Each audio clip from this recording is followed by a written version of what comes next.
gente, vamos dar início a mais um vídeo para o canal Mente Aberta. Nesse vídeo aqui eu vou fazer para vocês mais uma sessão referente aí à playlist de título Mind Hunt, ou Caçador de Mentes, né? Que é uma série nova que foi lançada recentemente no Netflix. E aí eu abri essa playlist para conversar sobre essa série, porque aborda temáticas as quais eu gosto bastante, voltada aí, né, para a psicologia comportamental, a psicologia criminal, a psicologia forense, enfim. O seu roteiro abrange uma série de temáticas que despertam o meu interesse e me faz debruçar sobre tais temáticas para ter um maior aprendizado. E aí acho legal compartilhar isso aqui com vocês. Bom, ainda falando sobre o primeiro episódio da série, né? Para quem quiser assistir, tem no Netflix, tá? Tá lá disponível. E aí eu não vou soltar aqui spoiler para que vocês possam realmente se interessar. Bom, então o que é que acontece? Ainda no primeiro episódio, o Hodder, agente do FBI, né? Ele foi designado para preparar novos agentes, né? Para a negociação com criminosos, sobretudo com envolvimento de vítimas, né? E aí faz-se importante, faz-se necessário uma preparação técnica, né, para o gerenciamento de uma ação criminosa, sobretudo quando envolve reféns. E Hodder, ele foi designado para essa missão. Então, esses agentes têm que estar preparados para lidar com esses eventos, a fim de não colocar em risco a vida das pessoas, né? Sobretudo aquelas que foram ali colocadas como reféns, aquelas que são vítimas. E aí é importante agir de modo profissional, procurando aí utilizar técnicas essas que já foram sedimentadas, que já foram consagradas como sendo as mais adequadas, as mais seguras para promover uma solução diante do evento com eficácia. Então, gente, o conhecimento é fundamental. A má condução desses eventos, muitas vezes movido aí pela pressa, né, pela pressa de ver solucionado o problema, ou mesmo pela sugestão emocional de quem está ali no gerenciamento, pode levar a consequências drásticas, né, para quem está envolvido no evento, os policiais, as pessoas que estão transitando por ali, o sequestrador, a vítima. Eu acho que vocês lembram de um caso que ficou bem conhecido, que é o caso do ônibus 174, que foi um caso que ocorreu no Rio de Janeiro, no dia 12 de junho de 2000. Na época eu estava com 26 anos, né? E aí os passageiros, eles ficaram ali detidos dentro do ônibus por quase 5 horas, né? Sob a mira de um revólver. O sequestrador era Sandro Barbosa do Nascimento, que foi sobrevivente da chacina que houve na Candelária. Na época dessa chacina, Sandro era um adolescente, né? E ele foi vítima, mas ele conseguiu sobreviver. E aí, quando foi no ano de 2000, ele resolveu cometer essa atrocidade. E aí, como sequestrados, tinham aí cerca de 10 mulheres no ônibus com ele, né?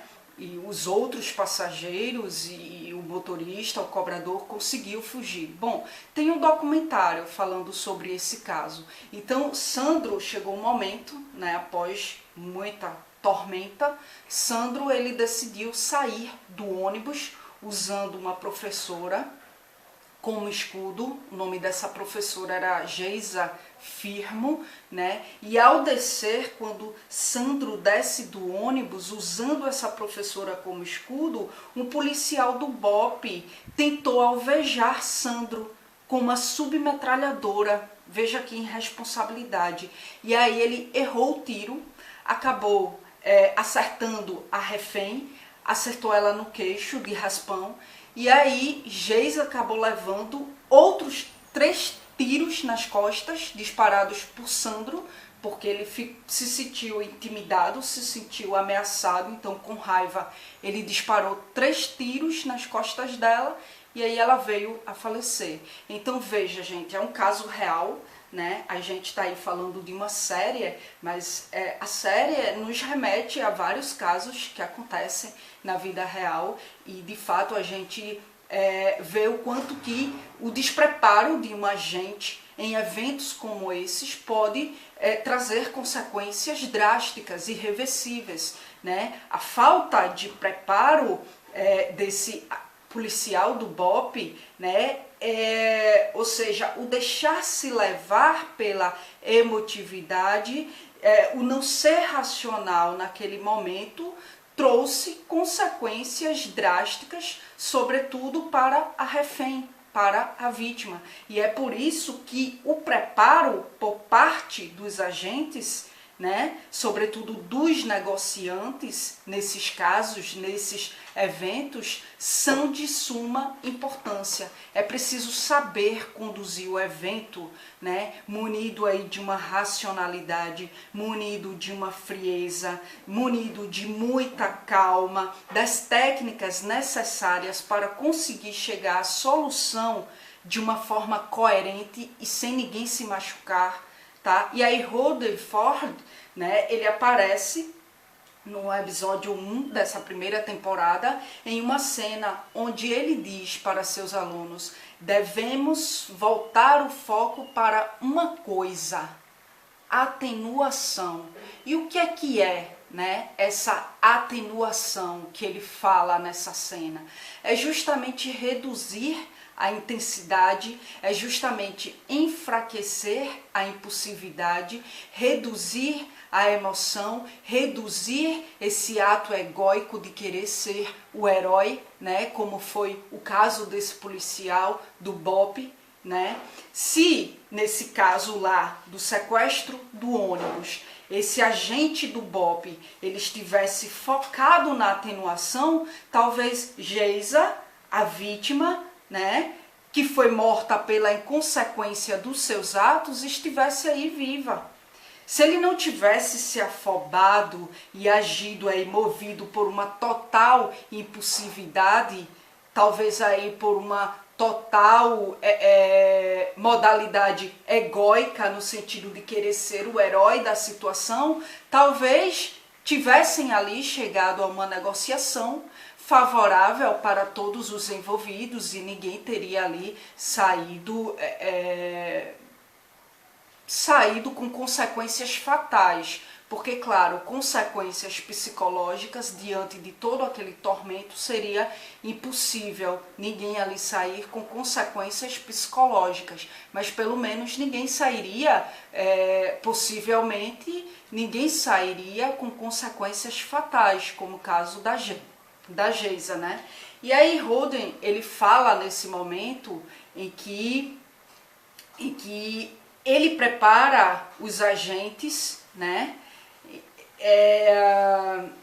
Ele fala nesse momento de preparação dos agentes que intimidar um sequestrador, chegar com uma abordagem de que ele está errado, é presumir que esse alguém, que esse sequestrador, ele está pensando racionalmente. E muitas vezes, como a gente viu logo no comecinho desse primeiro episódio, o sequestrador ele está movido aí por uma alteração do juízo, né? Ele não está aí em sã consciência, e aí, no caso do sequestro desse ônibus mesmo, esse Sandro, ele estava movido por uma revolta gritante, e isso é nítido no documentário sobre a sua vida, né? Esse menino ele foi vítima do sistema e mais tarde ele simplesmente reproduziu o que ele viveu a vida inteira.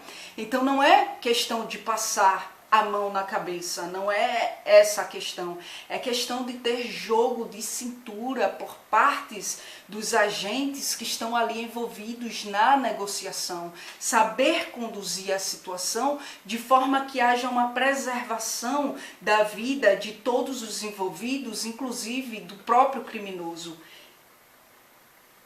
E aí ainda nessa aula, Hold na série fala que é importante estabelecer a comunicação, sem que a mesma seja movida por ameaças, por intimidação, né? Por querer fazer com que esse criminoso entenda que o agente está certo, que ele está errado, porque, como eu falei, nem sempre ele está munido de uma racionalidade.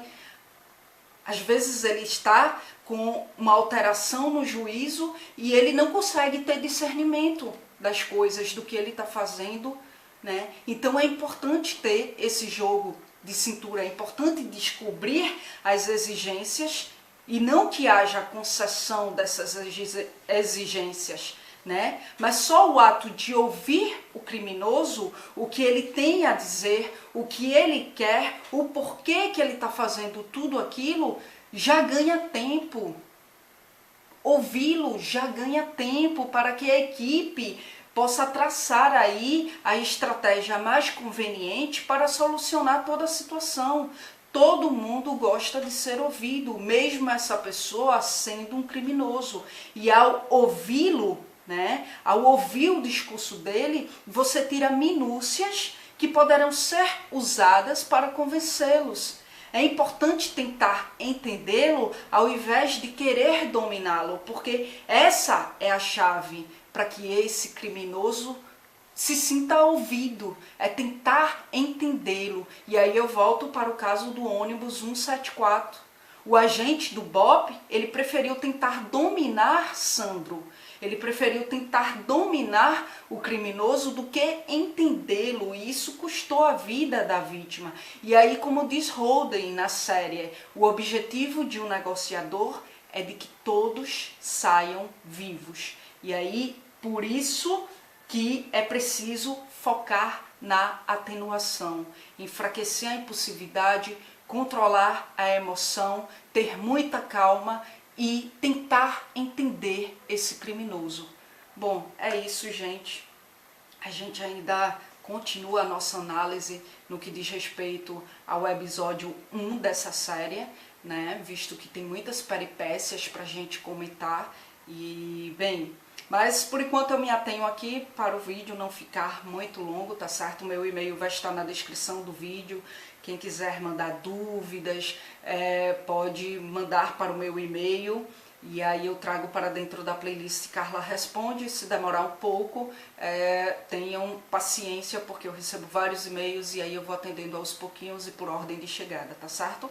Então é isso, gente. Obrigada mais uma vez pela atenção de vocês e até a próxima sessão, até a próxima gravação.